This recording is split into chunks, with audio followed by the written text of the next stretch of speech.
আসসালামু আলাইকুম। কোরআন উইকলি আমি আপনাদের সাথে একটা আয়াত শেয়ার করব এবং এটির সূক্ষ্মদর্শিতা নিয়ে আলোচনা করব, যেটি কোরআনের 17তম সূরা বনী ইসরাঈলের 32 নম্বর আয়াত। ওয়ালা তাকরাবুজ জিনা ইন্নাহু কানা ফাহিশাতান ওয়া সাআ সাবিলা। এই আয়াতটি কোরআনের সেই অংশ যেটি মহানবী সাল্লাল্লাহু আলাইহি সাল্লামের 10টি বিখ্যাত আদেশের শামিল। কিছু সাহাবী বলছেন এটি হচ্ছে মুসা আলাইহিস সালামকে দেয়া শিক্ষার মূলনীতিগুলোর অংশ। আবার মজার ব্যাপার হচ্ছে এই আয়াতটি যে সূরাতে, তার নাম হচ্ছে বনী ইসরাঈল, ইসরায়েলের সন্তানগণ। যাই হোক, এই বিশেষ আয়াতে আল্লাহ বলছেন তোমরা জিনা বা ব্যভিচারের নিকটবর্তী হও না, এটির ধারে কাছেও যেও না। তিনি এটা বলেননি লা তাজিনু, তোমরা ব্যভিচার করো না, ব্যভিচার করতে যেও না। তিনি বলেছেন তোমরা এর ধারে কাছেও যাবে না। অন্যভাবে বলা যায় এটা একটা কাজ এবং অনেকগুলো ছোট ছোট আচরণ যেগুলো কাজটির দিকে নিয়ে যায়।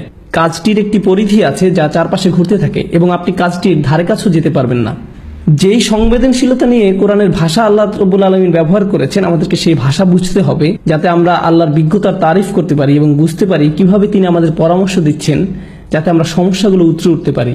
আল্লাহ আযজা ওয়া জাল্লা আমাদেরকে বলছেন কিছু কাজ আছে যা করা হারাম নয়। আপনি এই কাজগুলোর দিকে আঙুল উঠিয়ে বলতে পারবেন না যে এই কাজগুলো করা ভুল, কিন্তু যখন আপনি এইসব কাজে যুক্ত হয়ে পড়বেন তখন মহাকর্ষীয় ক্ষেত্রের একটা টান অনুভব করবেন, যেটা আস্তে আস্তে একটু একটু করে আপনাকে অবশেষে হারাম কাজের দিকে টেনে নিয়ে যাবে এবং অবশেষে কাজটা আপনাকে দিয়ে করাবে। আপনারা জানেন শয়তানের বিষয়ে আমরা একটা জিনিস জানি। আমি লক্ষ্য করেছি যে শয়তান অত্যন্ত দূরদর্শিতা সম্পন্ন। সে একবারে আপনাকে ধরে না, সে আপনার কাছে আসবে এবং আস্তে করে একটু একটু একটু একটু করে আপনাকে পথভ্রষ্ট করবে, যতক্ষণ না পর্যন্ত আপনার চরিত্র নষ্ট করতে পারে। শয়তান আপনার কাছে একবার এসে আপনাকে দিয়ে খারাপ কিছু করাতে পারে না। আপনারা জানেন আদম আলাইহিস সালামের এবং হাওয়া আলাইহিস সালামের গল্পেও, ইনশাআল্লাহ আমরা যখন সেই গল্পে যাব, ওই গল্প থেকে কোরআনের জ্ঞান সম্পন্নতা সম্পর্কে আমরা জানব। যেভাবে শয়তান অগ্রসর হয়েছিল, সূরাতুল আরাফে এটি বলা হয়েছে, শয়তান অবিরামভাবে সেটা একবারই করেনি। ধরুন শয়তান আসলো এবং বলল, হেই দেখো গাছটা কি চমৎকার, তাই না? এরপর সে চলে গেল। না না না না, সে এমনটা করেনি। সে চরমভাবে নিরন্তর ছিল। সে একটু একটু করে পথভ্রষ্ট করেছিল এবং তাদের মনের মধ্যে এমন এক ধারণা গেঁথে দিয়েছিল যতক্ষণ না তারা মনে করেছিল এটা তাদেরই অভিপ্রায়। আপনারা জানেন, এবং যখন মানুষ শয়তানের কথা শুনতে শুরু করে, এটি একই সূরাতে আল্লাহ বলছেন ইন্না ইবাদি লাইসা লাকা আলাইহিম সুলতান, আমার বান্দাদের উপর তাদের মানে শয়তানের কোনো কর্তৃত্বই থাকবে না। অন্যভাবে বলা যায় যেসব লোক সত্যিকারভাবে আল্লাহর কাছে আত্মসমর্পণ করে তাদের উপর শয়তানের কোনো কর্তৃত্ব থাকে না। কিন্তু যারা আশ-শায়তানু ইয়াউদুকুম ফাকরাউ ইয়ামুরুকুম বিল ফাহশা, সূরাতুল বাকারা, শয়তান আপনাকে আদেশ করবে বিলল্লাপনা করার জন্য। অন্যভাবে বলা যায় যখন আপনি শয়তানের কথা একটু শুনবেন, আপনি তাকে একটু শক্তি দিচ্ছেন। আপনি তার কথা আরেকটু ভালোভাবে শুনবেন, তো আপনি তাকে আরেকটু বেশি শক্তি দিবেন। আর আপনি যখন তার কথা অবিরামভাবে শুনতেই থাকবেন, একসময় সে আপনাকে আদেশ করবে। আপনি নিজেকে এমনভাবে বলবেন যে আমি আমার নিজেকে সাহায্য করতে পারছি না, আমি এটা জানিও না, আমি জানি না কি করে আমি কম্পিউটার বন্ধ করব, আমি জানি না কিভাবে প্রতি রাতে এটা হয়ে যায়, আমি জানি না কিভাবে আমি ওইখানে ওই চ্যাটগুলো করি, আতঙ্ককর ওয়েবসাইটগুলো লগ ইন করি, আমি এইসব কেন করছি, লিফটে অথবা যখন আমি রাস্তা হেঁটে যাই কেন আমার চোখ আমি নামিয়ে রাখতে পারি না, আমি নিজেকে সাহায্য করতে পারছি না, আমি জানি না কি করা উচিত। আর আপনি জানেন শয়তান আঁকড়ে ধরে, বেশ শক্তভাবে আঁকড়ে ধরে, বদ অভ্যাসযুক্ত চক্রের মধ্যে আপনাকে টেনে নিয়ে যাবে। আমরা বলতে পারি এটা আস্তে আস্তে খারাপ, আরো খারাপ, আরো খারাপ এবং অধিকতর খারাপের দিকে টেনে নিয়ে যায়। আপনি যদি এটা স্বীকার না করেন তাহলে এটা অধিকতর খারাপের দিকে যায়, আর এটা আপনার আত্মা একদম ধ্বংস করে দেয়। আল্লাহর সাথে আপনার সম্পর্ক নির্ভর করে আপনার অন্তর কতটা পরিষ্কার তার উপর। যতবার আপনি অশ্লীলতায় উদ্ভাসিত হন, আপনার অন্তরের উপর আরো ময়লা, আরো অন্ধকার, আরো আবরণ ঢালতে থাকে এবং ঢালতেই থাকে, যতক্ষণ পর্যন্ত না আপনি আল্লাহর কথা শুনবেন কিন্তু আপনার চোখে এক ফোঁটা পানিও আসবে না। এটা আসবে না কারণ আপনার হৃদয় এতই কঠিনে পরিণত হয়েছে যে আপনি যত অনাবৃত অবস্থা দেখেছেন, যত পাপ করেছেন চোখ দিয়ে সবসময়, আর আপনি এটার গুরুত্বও দিচ্ছেন না। আপনারা জানেন একটা সুন্দর হৃদয় যন্ত্রণাগ্রস্ত হয় যখন অসমীচীন কিছু একটা দেখে যা আল্লাহর নির্দেশের সাথে সামিল নয়। এটা আকর্ষিত হয় না, বরং যন্ত্রণাগ্রস্ত হয়। অবিলম্বে তার বিবেক চাঙ্গা হয়ে ওঠে, অস্থিরতা বন্ধ হয়ে যায়। যখন আপনার এরকম হৃদয় থাকবে, এরকম অবস্থায় যাবেন, আপনি নিজেকে নিয়ন্ত্রণ করতে পারবেন। এগুলোর মধ্যে ভালো কিছুই খুঁজে পাবেন না, আপনার এমন কোনো অনুভূতিই হবে না। আপনার এই অনুভূতিও হবে না যে এটা ভুল। যেটা হবে, আপনি কোনো বোনের দিকে তাকানোর আগে তার আশেপাশে দেখবেন যে অন্য কেউ তাকে দেখছে কিনা, এবং তারপর আপনি ভালো দৃষ্টি নিয়ে তাকাবেন। দেখবেন যে আল্লাহর ভয় একদমই নেই। একমাত্র যে ভয়টা আছে সেটি হলো পাপের ভয়। পাপ ছাড়া আর কোনো ভয়ই নেই। কি ভীষণ অতিমানবিক অবস্থা এটি। আল্লাহ বলছেন ইয়ালামু খাইনাতাল আয়ুন ওয়া মা তুখফিস সুদূর, তিনি জানেন চুরি করে তাকানো, একটু এদিক সেদিক তাকানো, তিনি এটা জানেন। আপনার একটু চাহনি, আপনার তাকানোর মানে কি এবং তিনি জানেন আমাদের বক্ষস্থল কি লুকিয়ে রাখে। আপনারা কি জানেন আমি এই বিশেষ আয়াতটি কেন আলোচনা করছি? তোমরা জিনার নিকটবর্তী হও না, ইন্নাহু কানা ফাহিশাতান। এটা সবসময় একটা অস্থিরতা, বেলাল্লাপনা, অশ্লীল কাজ। ওয়া সাআ সাবিলা, একটা ভয়ঙ্কর পথ। আল্লাহ এটাকে একটা পথ হিসাবে বর্ণনা করছেন, ভয়ঙ্কর পথ। পথে পদক্ষেপ থাকে, ঠিক?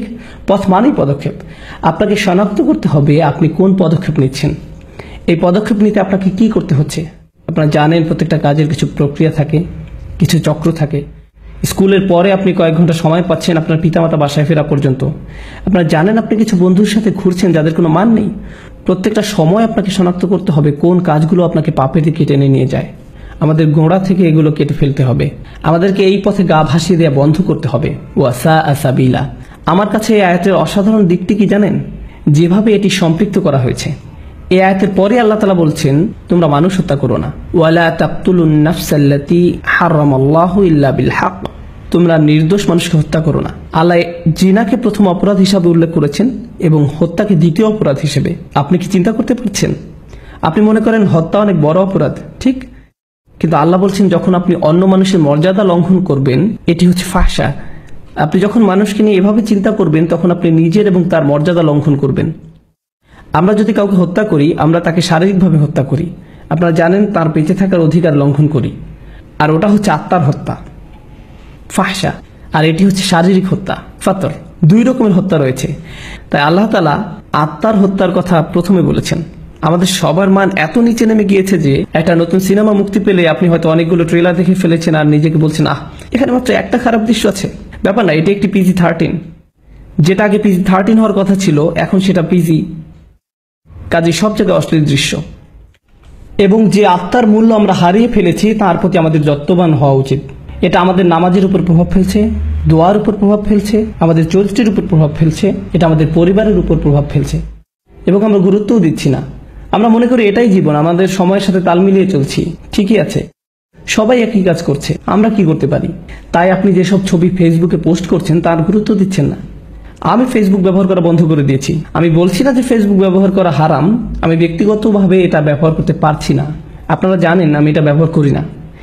আমি সামাজিকীকরণের জন্য কিছু একটা পোস্ট করলাম, কোনো ঘোষণা কিন্তু কিছু একটা শেয়ার করলাম, কিন্তু কিছু জিনিস দেখে আমি খুব মর্মাহত হয়েছি যে আপনি কিভাবে এটা করতে পারেন।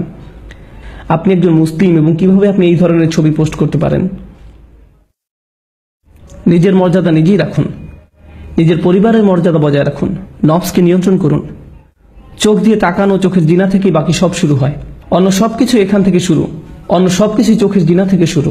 ইনশাআল্লাহ তাআলা আমি আপনাদের সাথে এই বিষয়ে ছোট ছোট টুকিটাকি কোরআন থেকে এই বিষয়ের উপর কিছু সংযুক্ত আয়াতের অংশ নিয়ে আরেকদিন আলোচনা করব।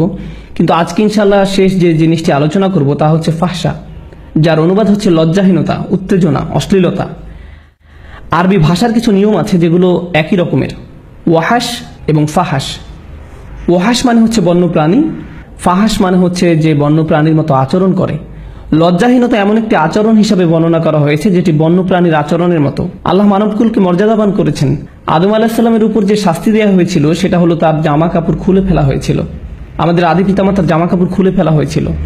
এটা আল্লাহর পক্ষ থেকে একটা শাস্তি ছিল এবং অবিলম্বে তারা বুঝতে পেরেছিলেন যে তাদের উচিত নিজেদের ঢেকে রাখা। তারা সমাজ থেকে নিজেদের ঢাকার শিক্ষা পাননি, সমাজ তাদেরকে লজ্জাহীনতার শিক্ষা দেয়নি। আপনারা জানেন আজকাল আমাদের নৃতত্ত্ববিদরা আপনাদেরকে শেখাবে যে আপনারা জানেন সমাজ আমাদেরকে জামা কাপড় দিয়েছে। এটা একটা সামাজিক যৌক্তিকতা যে আমরা ইতিহাস থেকে জামা কাপড় পরা এবং নিজেদের ঢেকে রাখার শিক্ষা পেয়েছি, কিন্তু প্রকৃতিগতভাবে আমাদের বন্যপ্রাণীর মতো থাকার কথা ছিল। আদম আলাইহিস সালাম সমাজ থেকে কিছু শেখেননি, তাকে আল্লাহ বিবেক দিয়েছিলেন এবং যখন তার কাপড় খুলে ফেলা হয়েছিল তিনি প্রকৃতিগতভাবেই তাড়াতাড়ি নিজেকে ঢাকার চেষ্টা করেছিলেন। আমাদের আদি পিতামাতা নিজেকে ঢাকার চেষ্টা করেছিলেন। আমাদের এমন মানুষ হওয়া উচিত যেন আমরা আমাদের নিজেদের ঢেকে রাখতে পারি এবং অন্যদের দিকে না তাকিয়ে অন্যদের মর্যাদা দিতে পারি। যদিও তারা নিজেদের মর্যাদা নিজেরা রাখতে না পারে, তবু আমাদেরকেই তাদের মর্যাদা দেওয়া উচিত, কারণ ওরাও আল্লাহর সৃষ্টি। এবং আমাদের নিজেদের প্রতি সম্মিলিতভাবে মানবকুলের প্রতি বেশি সম্মান বোধ থাকতে হবে, তাদের দিকে না তাকিয়ে যেভাবে এক বন্যপ্রাণী অন্য প্রাণীর দিকে তাকায়। আল্লাহ আজ্জা ওয়া জাল্লা আমাদের আধ্যাত্মিকতা বৃদ্ধি করে দিন। চলতি আত্মিক সমস্যা যা আমাদেরকে চোখ নিচে নামিয়ে রাখতে দেয় না তা থেকে সুস্থ রাখুন। এবং আল্লাহ আমাদেরকে অসৎ সঙ্গ, ওই অবস্থা, ওই সব কাজে সম্পৃক্ততা যেগুলো আমাদেরকে ভয়ঙ্কর ভয়ঙ্কর পথের দিকে টেনে নিয়ে যায় তা থেকে বিরত রাখুন। আল্লাহ আজ্জা ওয়া জাল্লা আমাদের শুদ্ধ সুস্থ আধ্যাত্মিক জীবনের পথ পরিষ্কার করে দেন এবং সহজ করে দিন। বারাকাল্লাহু লি ওয়া লাকুম। আসসালামু আলাইকুম কোরআন উইকলি। আসসালামু আলাইকুম কোরআন উইকলি। নবী করিম সাল্লাল্লাহু আলাইহি ওয়াসাল্লাম আমাদেরকে বলেছেন, যে লোক অন্যকে ভালো কাজের দিকে নির্দেশ দেয় সেও ওই ভালো কাজের সওয়াব পাবে। আমাকে অনুগ্রহ করুন এবং আপনাদের সবাইকে অনুগ্রহ করুন, এই ভিডিও থেকে যদি ভালো কিছু পেয়ে থাকেন তাহলে ভালোটা শেয়ার করুন, বন্ধু এবং পরিবারের সাথে শেয়ার করুন, সওয়াব পান। এটি অত্যন্ত সুন্দর একটি প্রকল্প। আমি সত্যিকার অর্থেই কোরআন উইকলি সফলভাবে চালানোর জন্য সবাইকে তারিফ করছি। আমি দোয়া করছি যাতে আল্লাহ তাদেরকে আরো বেশি বেশি করে রহমত দান করেন, তারা আরো ভালো ভালো কাজ করুক। আল্লাহ বলছেন, যারা মানুষের প্রতি কৃতজ্ঞতা জানায় তারা আল্লাহর প্রতি কৃতজ্ঞতা জানায়। মহানবী সাল্লাল্লাহু আলাইহি ওয়াসাল্লামের হাদিস থেকে আমরা এই শিক্ষা পাই, আমাদের অবশ্যই ভালো কাজের তারিফ করতে হবে। অন্যের ভালো কাজের তারিফ করা একই সাথে আল্লাহর কথা ছড়ানো মানে তাদেরকে আরো বেশি সওয়াব পেতে সাহায্য করা, নিজেদেরকে আরো বেশি সওয়াব পেতে সাহায্য করা ইনশাআল্লাহ তাআলা। বারাকাল্লাহু লি ওয়া লাকুম।